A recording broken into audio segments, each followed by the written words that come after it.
El pasado viernes, la Fiscalía General de la Nación, el fiscal general, emitió una directiva que brinda los criterios para la persecución penal de los crímenes de guerra en todo el territorio nacional. ¿Qué es lo que hace entonces la directiva? Aporta los lineamientos para que los fiscales ejerzan correctamente la acción penal sobre los hechos que revistan las características de un crimen de guerra. ¿Por qué es importante que esto se aclare al interior de la entidad? Por varias razones. Primero, porque muchos de los casos que se juzgan al interior de la Fiscalía en las diferentes direcciones tienen que ver con el conflicto armado y deben ser entonces juzgados e investigados de acuerdo a las normas especializadas que han sido elaboradas por la jurisprudencia internacional y por los tratados internacionales que buscan es precisamente eso, morigerar la guerra, morigerar las consecuencias nocivas que pueda tener la guerra.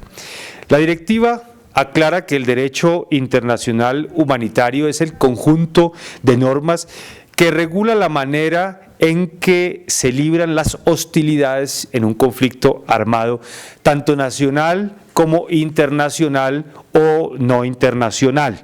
Asimismo, dice esa directiva que para determinar la existencia de un conflicto armado no internacional existen unos criterios objetivos que han sido ya formulados por la jurisprudencia internacional y que en consecuencia la existencia de un conflicto armado interno no depende de una expresión estatal, sino del cumplimiento de unos criterios objetivos. Es decir, hablar que existe conflicto, decir que existe conflicto armado interno, no depende de lo que se diga, sino del cumplimiento de unos requisitos objetivos. Y el derecho internacional ha resumido en dos los elementos generales para determinar la existencia de un conflicto armado no internacional. Es decir, para saber si hay conflicto armado internacional se necesitan tener en cuenta dos elementos. Primero, el alto nivel organizacional de un grupo armado. Y segundo, el alto nivel de hostilidad del grupo. Es decir, que sea un grupo organizado y que sea suficientemente hostil.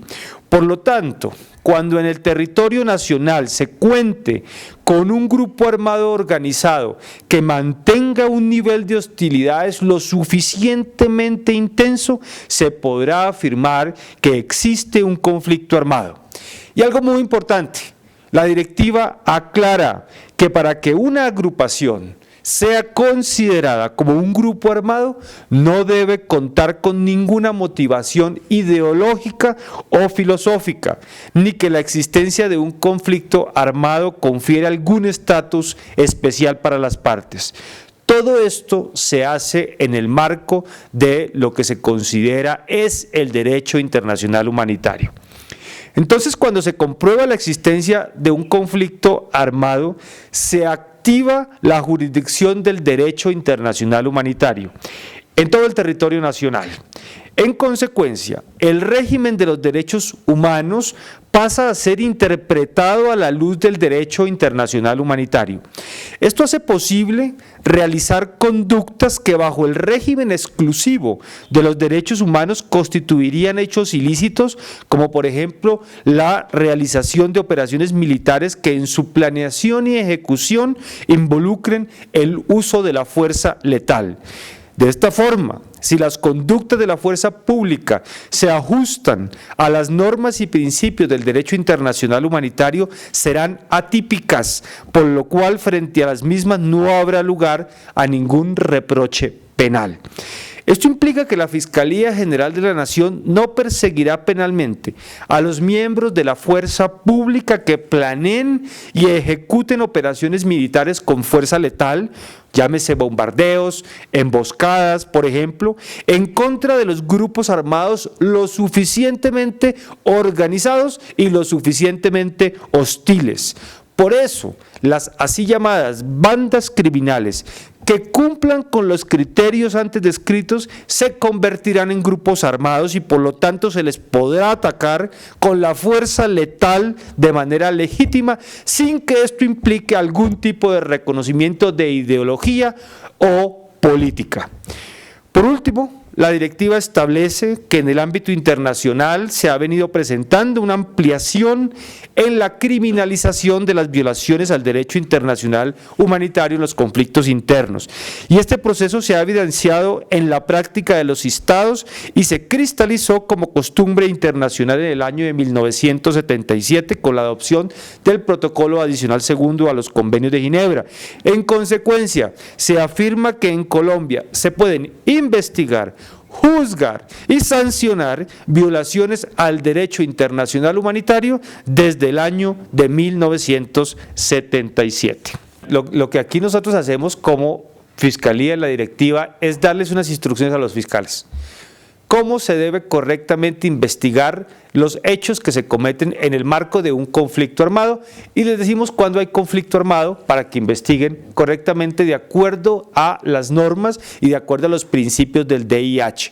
Esto tiene unas implicaciones para la fuerza pública, que si quieren realizar una operación, un bombardeo, una emboscada, en el marco del DIH, pues tendrán que cumplirse los requisitos y los principios del DIH. ¿Cuáles son esos principios? El principio de precaución, el principio de distinción, el principio de proporcionalidad, deberá respetarse el principio de humanidad y solo cuando estos principios se respeten en una operación que realice la fuerza pública, los delitos o las conductas, como por ejemplo las pérdidas de vidas que se den en el marco de esa operación, podrán ser consideradas como atípicas, es decir, no habrá reproche penal frente a ellas, siempre y cuando estemos, como le digo, en el marco de lo que nosotros llamamos un conflicto armado. No es que nosotros estemos autorizando aquí operaciones ni bombardeos, como se ha dicho. Nosotros lo que hemos hecho en la Fiscalía es crear un marco normativo aplicable interpretando los instrumentos internacionales del derecho internacional humanitario para que con base en eso la fuerza pública, pero también los fiscales sepan correctamente cuál es el correcto ejercicio de la fuerza. Ayer conocimos unos lineamientos generales sobre lo que sería el sistema de justicia transicional para terceros, para civiles. Y aquí lo primero que hay que aclarar es que estamos ante un escenario relativamente grande, son escenarios en los cuales podríamos tener como tres categorías, diría yo. Una primera categoría sería aquellas personas, terceros civiles que participaron en el conflicto y de los que se ha tenido evidencia como consecuencia de la Ley de Justicia y Paz. En Colombia se han dado hasta este momento más de 15.000 compulsas de copias, compulsas que están siendo investigadas en varias regiones del país, en varias direcciones de la Fiscalía. De esas más de 15.000 compulsas de copias ya se han dado unos resultados importantísimos. Tenemos sentencias condenatorias, 1.079 sentencias condenatorias, sentencias absolutorias tenemos 78, tenemos procesos en juicio, es decir, ya pronto esa sentencia 1.189, tenemos órdenes de captura, 2.200 órdenes de captura vigentes por hechos que fueron reconocidos, contados por los paramilitares en sus versiones y que están siendo buscadas. Es decir, que el trabajo sobre las compulsas de copias ha sido muy importante en los últimos 10 años.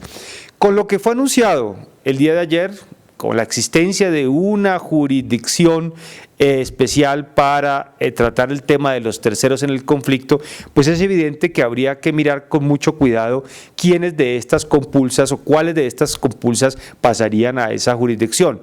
¿Por qué? Porque no pueden pasar miembros o personas que pertenecían directamente a las estructuras del paramilitarismo. ¿Por qué? Porque ese debate está cerrado en Colombia. El debate del paramilitarismo está cerrado, pero sí podrían participar aquellas personas que contribuyeron de alguna forma a el paramilitarismo sin haber sido parte de las estructuras paramilitares. Yo creo que es una claridad muy importante.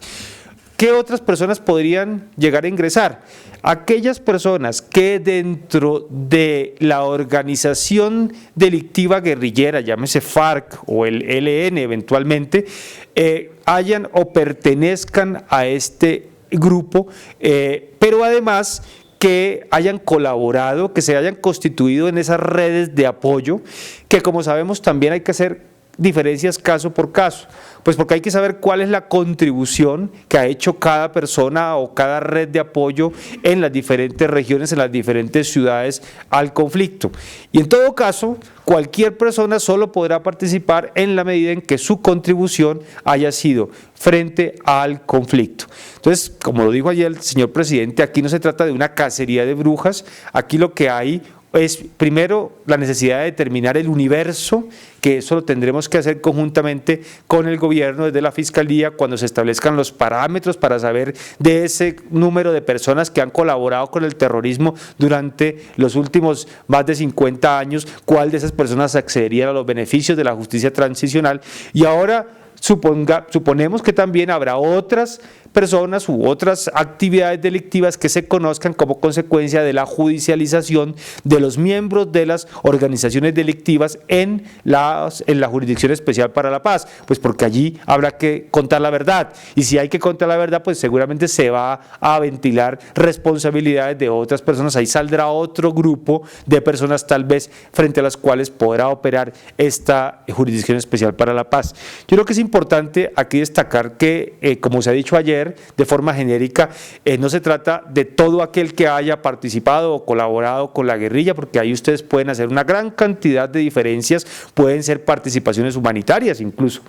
Lo que se trata es que la actuación haya sido determinante para la realización de la actividad del grupo armado al margen de la ley. En ese caso podría operar la Jurisdicción Especial para la Paz, pero hasta ahora solo conocemos unos lineamientos generales, esto tendrá que ser concretado. Nosotros en la Fiscalía estamos muy pendientes de todo esto, precisamente para diseñar las estrategias y las políticas internas de depuración de toda esta información y saber de todo esto qué es lo que va a pasar a la Jurisdicción Especial para la Paz. Esto no tiene ni que protocolizarse, ni tiene que hacer ningún tránsito. Esta es una facultad que tiene el señor Fiscal General de la Nación en virtud de la ley de instruir, de decirle a sus fiscales, darles lineamientos generales sobre política criminal. Esas son facultades constitucionales y legales del señor Fiscal General de la Nación.